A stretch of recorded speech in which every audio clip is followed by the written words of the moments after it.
بسم الله الرحمن الرحيم. مشاهدينا السلام عليكم ورحمة الله وبركاته، وأهلا بكم في هذه الحلقة التي نتناول فيها التحقيق الذي نشرته صحيفة إدعوت أحرنوت الإسرائيلية عن إقالة قائد سرية إسرائيلية ونائبه وتمرد في الكتيبة تقريبا 1000 جندي أو 1500 جندي، وعقب هزيمتهم خلال المعارك مع مقاتلي كتائب القسام في غزة. كما نعلم أن إسرائيل فيها رقابة عسكرية حاليا، ولكن رغم ذلك يجري نشر أسرار الجيش الإسرائيلي في الصحافة، وإن احنا هزمنا والجيش بتاعنا هزم.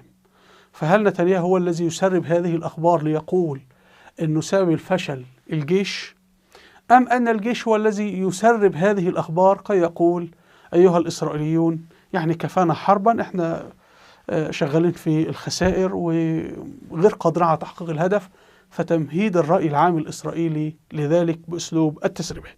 تعالوا نبدأ ونرى حضراتكم. هنا الموضوع نشر باللغة العبرية في صحيفة إدعوت أحرنوت. تقول الصحيفة أنه هذه السرية حاولت أنها تدخل شمال قطاع غزة، ولكن حصل عليها هجوم مضاد من كتائب القسام، وأن هم حاصروها، وأنه سقط في هذه الكتيبة عدد من القتلى.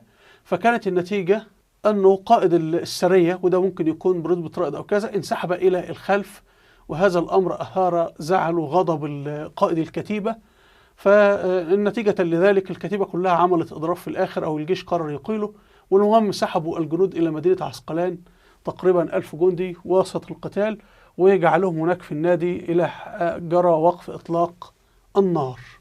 هنا في التفاصيل في صحيفة إدعوت أحرنوت تحت إقالة قائد سرية ونائبه إثر معركة شمال قطاع غزة، وأنه الجيش قرر إقالة ضابطين قتاليين بعد معركة شمال قطاع غزة في ذروة المعركة البرية، حيث انسحبت هذه القوة العسكرية الإسرائيلية عند تعرضها لإطلاق نار من عشرات الإرهابيين اللي هم مقاتلي حماس، وهؤلاء نصبوا كمينا للجنود، وأدى ذلك إلى أزمة حادة بين قادة السرية وبين الجنود مقاتليهم وقائد الكتيبة نفسه، وتسبب الأمر في عدم عودة حوالي نصفهم إلى الوحدة، يعني هربوا أو تركوا ساحة القتال، يعني بسبب قرار اللواء مغادرة الكتيبة، أنه الجيش سحب الكتيبة ككل، يعني بسبب الاضطرابات فيها.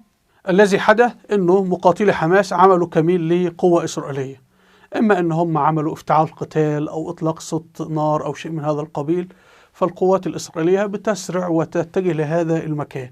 وفي بعض الأحيان بيركبوا سماعات أو مكبرات صوت، ميكروفونات فيها أصوات أطفال، وأطفال بيكلموا بعض. فهنا جيش الاحتلال الإسرائيلي بيذهب للمكان اللي فيه صوت أطفال، يعني حتى كي يقتلهم. ولا تخيلوا، هو هذا ما نشرته صحيفة إدعوت أحرنوت من قبل، يعني لما بيجدوا صوت أطفال في مكان بيذهبون إليه. طب لماذا في أطفال يعني؟ المهم، عندما تصل القوات الإسرائيلية لهذا المكان، هنا مقاتلي القسام يقومون بالهجوم عليها ويدخلوا معاه في معارك، وبتتصل بيه إن في نجدة، في معركة أرسلوا لنا نجدة. فالقوات اللي هي قادمة دعم أو كنجدة أو إمداد، أيضا كتائب القسام بتكون عاملة لها على الطريق اللي مؤدي لها كمائن، وتبدأ تدخل تضرب معها، وتبقى كما تشاهدون المصيبة مصيبتين. فهنا الضباط الإسرائيليين والجنود اللي هم ينسب إليهم التقصير وكذا، قالوا احنا محتاجين دعم ناري، يعني الطيران يطلع يضرب مقاتلي القسام. طبعا هذه في صعوبة، لأنه خلي بالكم أنه مقاتلي القسام انت التحام من على بعد 30 متر 20 متر، المسألة بسيطة جدا. فأنت كطائرة من أعلى لا تستطيع أن تعرف من يسير على الأرض هو جندي إسرائيلي ولا من القسام. وحصل أن الطيران الإسرائيلي قصف بعض الأشخاص المقاتلين على الأرض، واتضح أن هم جنود إسرائيليين، وهذا ما كان وقاله أبو عبيدة الناطق باسم كتائب القسام، وتحدث عن أمور هذه، وتحدث أن في قوة إسرائيلية انسحبت أمامه في شمال غزة. وهذا هو ما تقوله صحيفة إدعوت أحرنوت، نفس يعني مطابق لما قاله أبو عبيدة من قبل يعني. طيب تعالوا نكمل.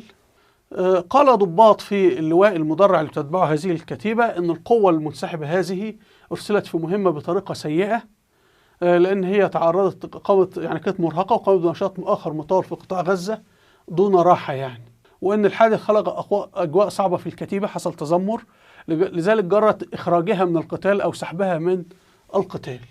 يعني الكتيبة كلها سحبوها من القتال يا جماعة. الكتيبة دي 1000 جندي 1500 جندي تقريبا، وأرسلوها للانتعاش والراحة في صالة الترفيه في ملعب التابع لجمعية الجندي في مدينة عسقلان. أيضا تقرر استبدال أو إقالة الضابطين اللذين كان يقودان السرية وسط القتال. المتحدث باسم الجيش الإسرائيلي قال لا والله الكتيبة ممتازة ورائعة ورجعت للقتال في غزة، ولكن بعد التحقيق في الأحداث والتحقيق في سلوك قائد السرية تقرر إقالته وتعيين قائد جديد له. وهنا حضراتكم بيقولوا إن المشكلة إن هم كانوا محتاجين طائرات من الجو تساندهم، فالجيش قال إنه فيه طيران بالفعل وفر لهم غطاء ناري من الجبهة ولم يصب جنودها بأذى. يعني احتمال إن يكون القصف الطيران أو المدفعية أدى إلى مقتل جنود إسرائيل نفسهم يعني.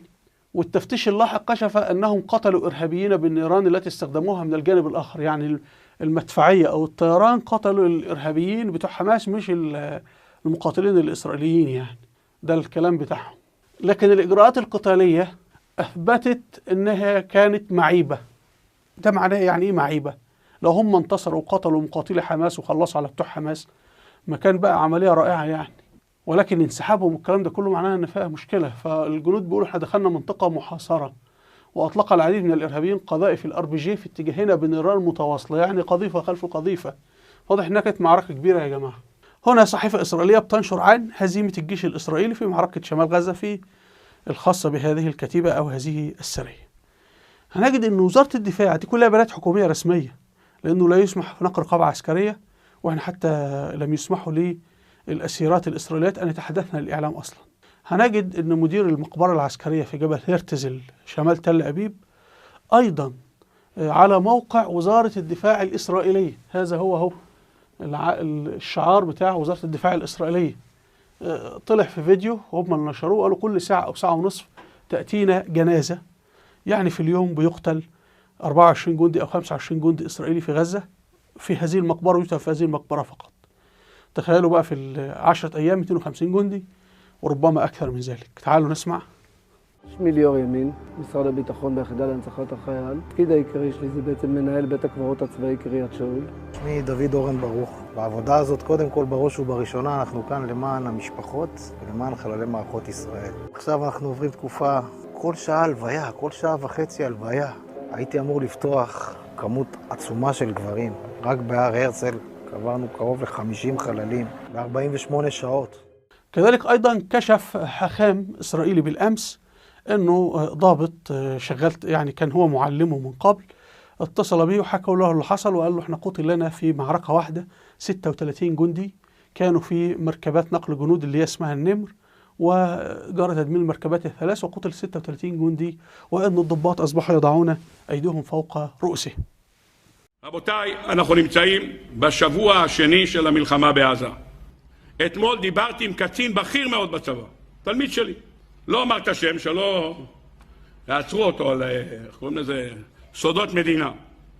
הוא דיבר איתו, שאלתי אותו מה נשמע, שאלתי אותו כמה ישנת בלילה האחרון. הוא אמר לי דבר ראשון שתדע שעיקר הלחימה זה בלילה. זה עיקר הלחימה. נלחמים בעיקר בלילה. זה הזמן. הוא אומר, אני רוצה לספר לך סיפור. הוא אומר לי, ברוך, אני מבקש ממך. אומר, אתה רוצה לשמוע סיפור? אמרתי לו, בטח. בוא, אני רוצה לספר לך סיפור. נכנסתי למפקדה בשעת לילה. יש שם מסכים גדולים. יש למעלה, יש כל מיני... ואתה רואה מלמעלה את כל החיילים, וכל מה שנעשה, איך הוא מסתיים לנו. אני רואה, נכנס לחדר של הפיקוד, שם יושבים כולם ומשתכלים, ונותנים הוראות. 5, אני שומע, כך ימינה. ואני רואה את כל המפקדים ככה עם הרגע, ככה עם הראש. אמרתי, מה קרה? מה קרה? אמרו לי, בוא תראה מה אתה שואל, תראה מה קורה. אני רואה 3 רכבים בוערים באש. תסתכל על המסך, 3 רכבים, מזהה אותם שזה רכב שנקרא בשם נמר. אתם יודעים מה זה נמר? נמר זה טנק בלי צריח. טנק בלי צריח. שרוצים להביא חיילים בבטחה, בקרב, מובילים את זה. 3 כאלה בוערים. בכל כזה דבר יש 12 חיילים. רוצים להעביר אותם מהמקום, להכניס אותם למקום שיורים ויש טילי נ"ט, אז מעבירים אותם שם. יושבים המפקדים, רואים 3 נמרים שיצאו מאיזה מקום, כולם דולקים באש, קיבלו כולם טילי נ"ט אחד אחרי השני. 36 הרוגים, בטוח בתוך הנמרים האלה. והמפקדים יושבים ככה, אומר, אוי אוי אוי, מתחילת המלחמה לא היה 36 הרוגים, תראה מה זה, בערב אחד, פחד אלוקים! יושבים ככה 5-10 דקות, פתאום אחד החיילים, המפקדים, מתקשר למפקד שלו שם, אומר לו, אתה שומע? אומר כן. אומר, איפה אתם? הוא אומר, אנחנו, השרשרת של הנמר הראשון יצא מהמקום, לא יכולנו לנסוע, נתקענו, ידענו שאם ניתקע, יבואו טילי נ"ט ויתחילו לירות עלינו. אם אנחנו לא עומדים, יראו, נתתי הוראה לפתוח דלת ולברוח. אז כל ה-12 הראשונים ברחו. הם ראו אותנו בורחים, הטנק אחרינו, אמר בואו נברח, הם בורחים. ברחו גם אנחנו. ברחו גם הם, אחרי זה ברחו גם השלישי, כולם ברחו. המחבלים ראו, ירו וכולם נ"ט וכולם בערו. لكن هنا لابد أن ننتبه لشيء. هل هو قال هذا؟ أم وزارة الدفاع الإسرائيلية قالت له اخرج وقل هذا؟ لأنه طبعا في رقابة عسكرية. الأمر الآخر أن الضابط الإسرائيلي الذي اتصل به اللي هو تلميذه وحكى له الواقعة، ما هي كل اتصالات الضباط مراقبة وكلها مسجلة. وأنا يعني ألف باء بتحقيق الآن أستطيع أن أنا بتاريخ الواقعة بيوم الواقعة أعرف مين اتصل به بهاتفه وفي أي ساعة وتحدث معه. يعني هتلاقي اتكلم مع حبيبته مع بنت خالته وعمته وابن عمه وكذا، وفيهم واحد من ضمن 100 اللي تحدثوا مع هذا الحكام فيهم ضابط في الجيش الإسرائيلي. فأنا أعتقد أن هذه تسريبات متعمدة. يعني قيادة الجيش الإسرائيلي نفسها تقول لا نريد أن نكمل الحرب، لأن احنا وضعنا سيء جدا في هذه الحرب، ولو كملنا بهذه يعني هنحارب إلى متى؟ هيقتل منا 5000 10,000 جندي. لأن تخيلوا لو كل قذيفة RPG واحدة عند القسام قتلت عسكري واحد، كل قذيفة RPG ده مرتلها دبابة ولا مركبة قتلت عسكري، الله أعلم يعني عند القسام كم قذيفة RPG؟ 10,000 قذيفة RPG، 20,000 قذيفة RPG. إذا كان هم أطلقوا في أول يوم في الحرب في طوفان الأقصى 5,000 صاروخ لتل أبيب، فبالكم قذائف RPG إمكانياتها أقل من الصواريخ يعني. فممكن يكون القسام عندها 100,000 قذيفة RPG، ودي كافية ان هي تسبب مصيبة سوداء يعني. فأنا أعتقد ان هذا كله تمهيد للرأي العام الإسرائيلي ان احنا دعونا نوقف الحرب، ما في داعي لاستكمال هذه الحرب. الأمر الآخر انه جرى خلال الساعات الماضية ان القسام قالت، والله أعلم كان صح ولا خطأ، انه إسرائيل قتلت 3 من قياديها منهم قائد الشمال وعملت لهم جنازة. هل هم قتلوا فعلا؟ هل هي بتخادع؟ لأنه الحرب كلها هو يعني أصلا هل قادة القسام هؤلاء يسيرون في الشارع كي أحد يتأكد إن كانوا فعلا قتلوا أحياء ولا أموات ولا إيه اللي حصل؟ ما حدش يعرف، لا أحد يعرف. فلماذا تعلن القسام؟ لماذا القسام تعلن إن 3 من قادتها قتلوا خلال هذه المعارك وتعلن دفن الآن وكلام من هذا القبيل؟ أنا أعتقد أنه هذا تم بتفاهم مع قطر، أن ربما نتنياهو الموساد الإسرائيلي نقل لقطر يعني نحن كي نوقف هذه الحرب لابد أن نقول للإسرائيليين لقد حققنا انتصارات. وأنا ملاحظ في الإعلام الإسرائيلي انظروا ها هي حماس تعترف أننا قتلنا 3 من قادتها في شمال غزة. فربما أنه إسرائيل تريد نصر معنوي أمام الناخبين بتوعها أو شيء من هذا القبيل. يعني اديني حاجة أقولها للناس بتوعي أنا انتصرت وها هي حماس تعترف. لأنه الإسرائيليين لا يصدقون حكومتهم ولا يصدقون جيشهم، بيصدقوا كتائب القسام. فلابد كتائب القسام هي التي تعلن أنه هي بالفعل تعرضت لخسائر في القيادات وشيء من هذا القبيل. تاريخ هذه الحرب والحقيقة التي حدثت في هذه الحرب لن تكتب الآن إلا بعد كل الأطراف المشاركة في الحرب تسقط وتنتهي. ساعتها سنعرف ما هي الحقيقة التي حدثت. أرجو مشاهدينا أن تكون الصورة قد وضحت. في الختام هنا كتاب رائع جدا اسمه لماذا درس اليهود الحملات الصليبية التي احتلت فلسطين والشام من قبل. لأنه لما أرادوا إنشاء إسرائيل درسوا تاريخ هذه الحملات. طبعا احنا لا نعرف شيء عن هذه الحملات. الذي يدرس تاريخ الحملات الصليبية سيجد نفس الأطراف، إيران موجودة ونفس الحكام العرب كانوا موجودين ونفس لا شيء تغير. نحن فقط الجهلة، احنا عميان في الزفة. فأرجو الاستماع لهذا الكتاب. هنا في رسالة على اليوتيوب أرجو مشاهدتها. أسفل الفيديو رابط صفحتي على الفيسبوك وتويتر، رابط قناتي على التليجرام، أرجو الاشتراك في القناة. هنا قائمة فيديوهات الوثائقيات التاريخية أرجو أن تشاهدوها لأهميتها في مجال التاريخ. أرجو منكم الاشتراك في القناة بالضغط على هذا الزر. وإلى اللقاء والسلام عليكم ورحمة الله وبركاته.